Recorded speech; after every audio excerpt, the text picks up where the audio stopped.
Many conflicts appear deeply personal. We feel slighted, attacked, or misunderstood by another individual, yet if we look closer, we may see something else at play. The ego, that sense of self derived from thought and identification, is often the true source. It is not your personal ego alone, nor the other person's.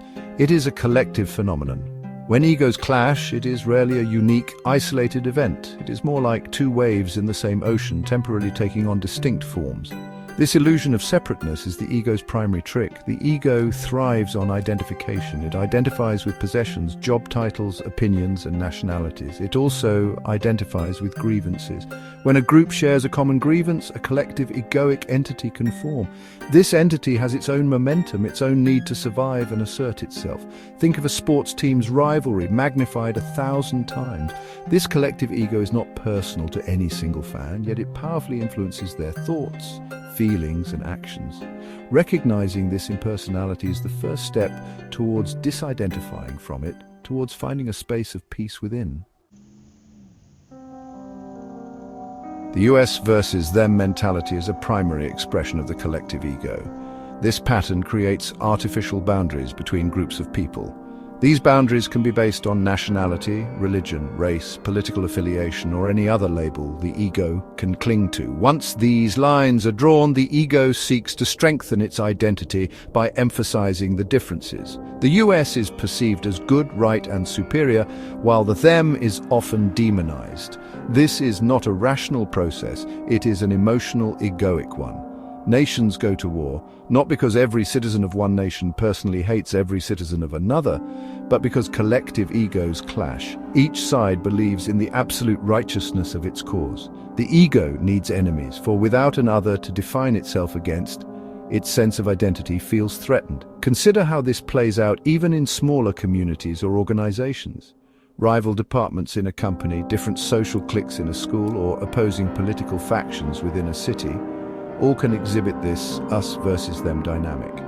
The tragedy is that this us versus them framework completely obscures our shared humanity.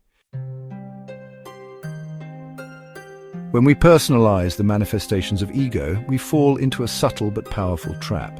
We see another person's egoic behavior and react as if it is a direct personal assault.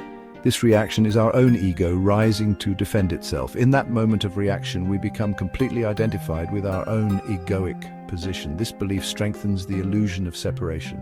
We are no longer two human beings interacting, we are two egos clashing. This personalization leads to a profound detachment from our common humanity. If I believe your anger is solely your personal failing and my reactive anger is a justified response, then we are locked in a cycle of blame and counter-blame.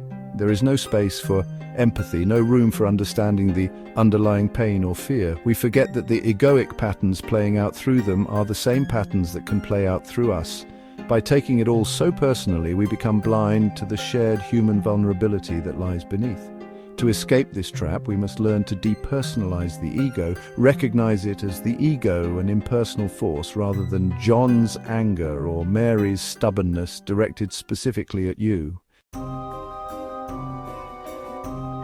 Ordinary hands collective harm when ego fuels violence. Much of the world's violence is not inflicted by those we might label as inherently evil. Often it is carried out by ordinary citizens. This happens when individuals become subsumed by a powerful collective ego. When identified with a group identity that perceives itself as threatened or superior, ordinary people can inflict terrible harm.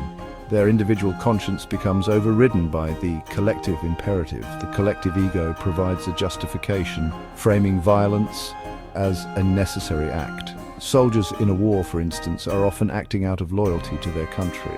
Under the sway of this collective narrative, acts that would be considered atrocities in civilian life can be reframed as duties. The individual is no longer solely responsible. They are an instrument of the collective will. This allows for a diffusion of personal accountability.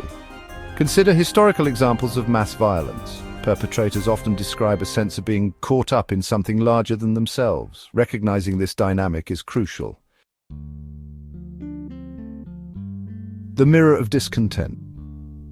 Seeing ourselves in others' ego. What we often react to most strongly in others is frequently a reflection of our own unacknowledged egoic patterns. The ego is adept at projection. It sees its own undesirable traits in others, rather than recognizing them within itself. This is a defense mechanism. If I can condemn your arrogance, I don't have to look at my own. The stronger our negative emotional reaction to a particular trait in someone else, the more likely it is that this trait exists within our own ego structure. Think about the people who irritate you the most. What specific behaviors or attitudes trigger your disapproval or anger? Now, look inward with honesty. Is there any part of you, however small or well hidden, that shares a similar pattern?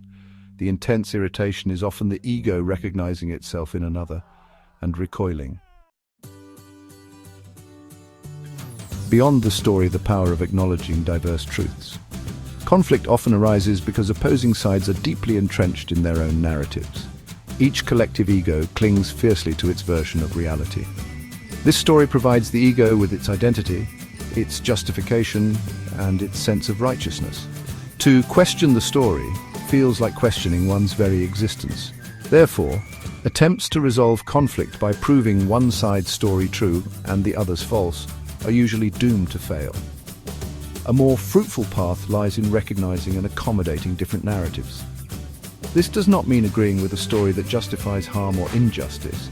It means acknowledging that the other side has a story, a perspective that is real and valid to them. When people feel that their perspective is at least being heard and acknowledged, a space for dialogue can open up. Consider international disputes. Each nation has its historical narrative. Trying to impose one nation's narrative on another is an act of egoic dominance. This principle applies equally to interpersonal conflicts. Awakening from the dream, cultivating presence and peace. The ultimate way to overcome ego-based conflicts is through the cultivation of self-awareness and empathy. Self-awareness means becoming conscious of the ego's workings within ourselves. It means observing our thoughts, our emotional reactions, our identifications without judgment. When we can see the ego arising, we are no longer completely identified with it.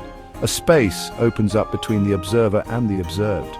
In this space lies our freedom. Empathy, born from this awareness, is the ability to understand and share the feelings of another. When we are less caught up in our own ego's drama, we can more easily recognize the shared humanity in others. This doesn't mean condoning harmful actions, but it allows for a more compassionate and less reactive response.